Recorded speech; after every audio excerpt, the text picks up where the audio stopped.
Democratic socialists at another of their conventions, they were told to make jazz hands instead of clapping, lest some delegate suffer sensory overload.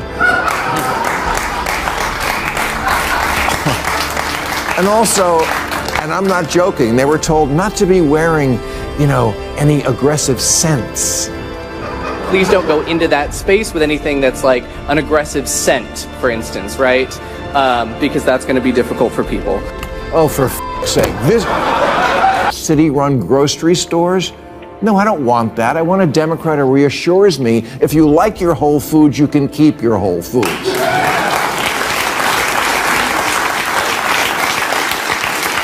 Governor-elect Spanberger once said about Biden's presidency that, quote, nobody elected him to be FDR. They elected him to be normal.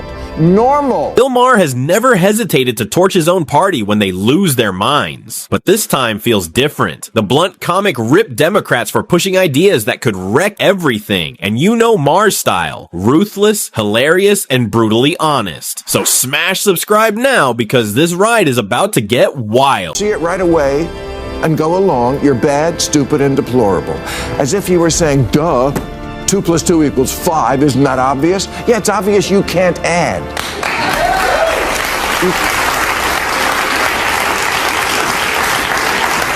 You can't just say math is racist, queers for Palestine, looting is cool, healthy at any weight. If the men's football team played the women's team, it would be a tie. You can't just say Maher didn't hold back when he took aim at the woke ideology festering inside his own party. He made it clear that Democrats can't just say whatever sounds morally fashionable and expect applause without question. Those days are over. We live in an era where every claim is instantly dissected, fact-checked, and thrown into the public arena for scrutiny. People aren't passive anymore. They're skeptical, alert, and ready to challenge narratives that don't hold up. Maher's message was simple but brutal. You can't manufacture reality and expect voters to play along. You can't stretch the truth, ignore obvious contradictions, and assume everyone will nod obediently. Voters see the gaps, they hear the spin, and they're getting tired of it. According to Maher, pretending something is true doesn't make it true. It just makes you look disconnected. And when a party starts sounding detached from reality, it doesn't just lose credibility, it loses election. Democratic socialism is like a dating profile. Things look great until you meet up in the real world. For example, Bernie Sanders, his big thing was always bringing single-payer health care to our country of 340 million. But when liberal tie-dyed Vermont tried to do it for a population of 626,000, it collapsed like that poor in the Oval Office last week.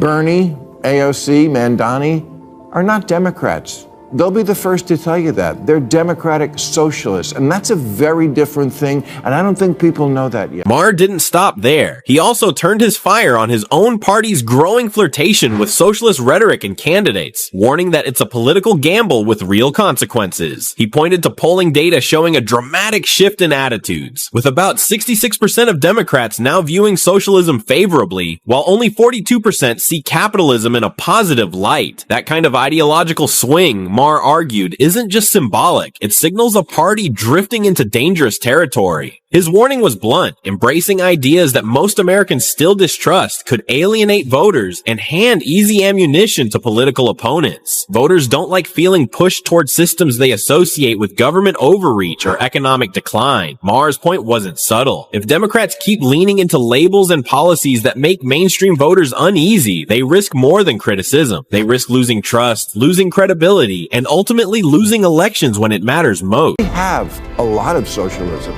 Social Security, Medicare, Medicaid, unemployment insurance, food stamps, veterans benefits, Pell Grants, COVID-era payments, farm subsidies, disability payments, Fannie Mae, Freddie Mac, corporate bailouts, and the jobs program that is building weapons the Pentagon doesn't even want. All that is socialism, much of it appropriate to soften the edges of capitalism, but the DSA are radicals about this concept, and radical economic policy is always ineluctably married to radical social policy. Their platform, for example, calls for completely open borders. They're for what Biden was doing, but more. You think you're going to win an election on that? Maher made it clear that America already operates with several socialist-style policies baked into everyday life. Programs like Social Security, Medicare, public schools, and emergency services all reflect collective investment, and Maher admitted that those systems serve a purpose. But his warning was about crossing the line from balance into full-blown ideological obsession. He argued that aggressively branding the party around socialism risks frightening moderate voters and handing political opponents the easiest attack line imaginable. Maher reminded viewers that he's sounded the alarm before. He warned Democrats about strategic decisions they ignored, only for the party to suffer painful electoral consequences afterward. Now he believes they're approaching another dangerous moment. His message wasn't about abandoning compassion or reform. It was about political survival, pushed too far, too fast, and voters may rebel. Maher's challenge to his own party was simple: learn from past mistakes or prepare to repeat. Defund the police or military in the streets. Either MAGA's crypto crony capitalism or city-run grocery stores. No, I don't want that. I want a Democrat who reassures me if you like your Whole Foods, you can keep your Whole Foods.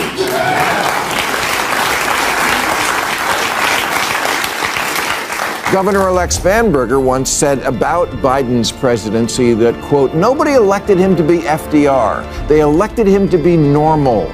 Normal. You know, at this year's DSA convention, or as it's commonly known, Comic-Con,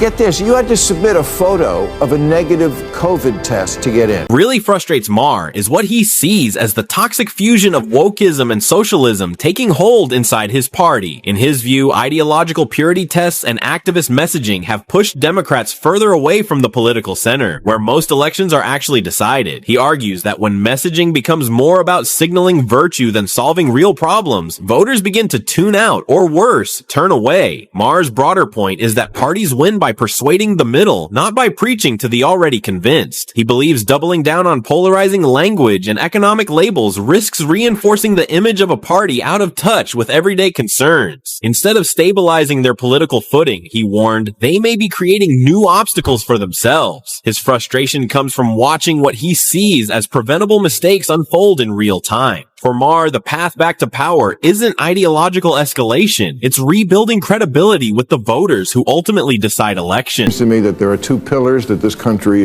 is founded on. One is democracy, and one is capitalism, free markets.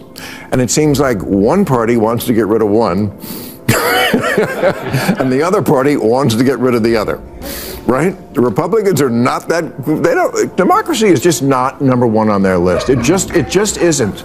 It isn't. It's behind Christianity and a few other things. And the Democrats, I mean, I read these, 74% are for democratic socialism. Only 16% favor capitalism. Is this going to be a country that I don't recognize in 5 to 10 years if we don't have these two pillars? Maher pushed back hard on the constant claims that democracy itself is on the verge of collapse, arguing that the real political danger isn't some sudden descent into dictatorship, but a party drifting too far from the voters it needs to survive. In his view, the greater threat comes from ideological shifts happening within the Democratic base itself. He pointed to polling trends showing growing openness towards socialism among Democratic voters, warning that this could reshape the party's future in unpredictable ways. Maher suggested that if these trends continue, it wouldn't be shocking to see openly socialist candidates gain serious traction in primaries and rise to national prominence. His concern wasn't just about labels, but about political consequences. He argued that embracing positions perceived as extreme could alienate moderates and independents, the very voters who decide elections. Maher's warning was clear. When a party moves faster than the country pushes back hard. Democrats going with this. If Mondami is the face of the Democrats on the East Coast and Katie Porter is the face on the West Coast, I don't know if that's great politically for that. Maher made it clear he doesn't see this ending well if Democrats keep drifting in that direction. His argument is rooted in political reality. Outside deep blue cities and activist circles, many Americans remain deeply skeptical of socialism as a governing philosophy. For millions of voters, capitalism, despite its flaws, still represents opportunity, upward mobility, and the ability to build something through hard work and initiative. It's a system people understand, even when they criticize it. Maher's concern is that embracing rhetoric perceived as anti-capitalist risks alienating the very voters Democrats need to win national elections. He believes most Americans don't want to dismantle the system. They want it improved, fixed, and made fairer. There's a difference between reform and replacement, and Maher warned that confusing the two could be politically disastrous. If Democrats appear determined to abandon what voters see as familiar and functional, they may find themselves losing more than arguments. They may lose power. Democratic socialists at another of their conventions, they were told to make jazz hands instead of clapping, lest some delegate suffer sensory overload. And also, and I'm not joking, they were told not to be wearing, any aggressive scents. Please don't go into that space with anything that's like an aggressive scent, for instance, right? Because that's going to be difficult for people. Oh, for f***'s sake. Maher has made it clear he's reached his breaking point with what he sees as the party's obsession with woke logic and performative politics. In his view, too much energy is spent on symbolic gestures, viral talking points, and internal approval instead of addressing the real concerns of everyday voters. He's no longer willing to stay quiet while watching his own side repeat what he believes are costly mistakes. Maher's frustration comes from a deeper fear that the party is unintentionally sabotaging itself. By focusing on appeasing small but loud factions, he argues, Democrats risk ignoring the broader electorate that actually decides national elections. Most voters care about practical issues, jobs, affordability, safety, and stability, not ideological signaling. When those priorities get pushed aside, voters notice. Maher believes this disconnect creates an opening for political opponents to capitalize. His warning is blunt. If Democrats keep prioritizing internal applause over public trust, they may be setting themselves up to lose again. They have gone out of their way to post messages on social media about the current Trump administration and what's happening to American lives. The problem is they're all literally saying the same damn thing. Don't believe me? Check it out. When I win, I will immediately bring prices down starting on day one. That ain't true. That's what you just heard. Since day one of Donald Trump's presidency, prices are not down, they're up. Inflation is getting worse, not better. The prices of gross gas,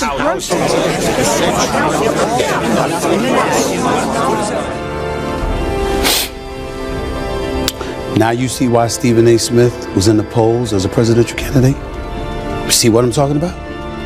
You see that idiocy right there? Maher isn't alone in his frustration with the direction of the Democratic Party. Others, including outspoken media figures like Stephen A. Smith, have also voiced concern about how the party is operating. While Smith doesn't frame his criticism around ideology or labels, he's been blunt about what he sees as ineffective messaging and empty political theater. His focus isn't on culture war buzzwords. It's on results, credibility, and whether the party's actions actually connect with voters. Smith has questioned whether certain high-profile gestures and public statements accomplish anything meaningful beyond generating headlines. In his view, voters want authenticity, strength, and clarity, not symbolism that feels disconnected from their daily struggles. His criticism reflects a broader anxiety shared by many observers who believe the party risks losing its message. When prominent voices from different backgrounds start raising similar concerns, it signals a deeper unease about strategy, priorities, and the party's ability to win back public confidence. Would 22 Democratic senators be literally echoing the same thing and think that would resonate with the American people? All it shows is that the same fabric of our democracy is unchanging in the eyes of some of these officials, and as a result, the constituency they represent, which is why Donald Trump is in office. What, do I have to come up to Capitol Hill and give you lessons? Seriously, you don't get it?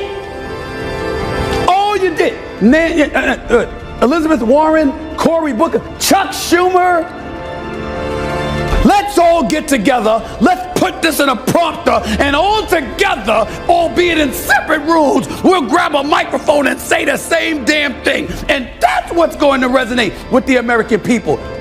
And then you wonder why you're no longer in power. Maher's warning isn't coming from a place of hatred for his party, but from frustration and fear that it's drifting into political self-destruction. He sees a party increasingly consumed by ideological trends, performative gestures, and messaging that alienates the very voters it needs to survive. His message is blunt. You can't win national elections by talking only to activists while ignoring everyday Americans. Voices like Stephen A. Smith echo that concern, signaling that this isn't just one comedian venting.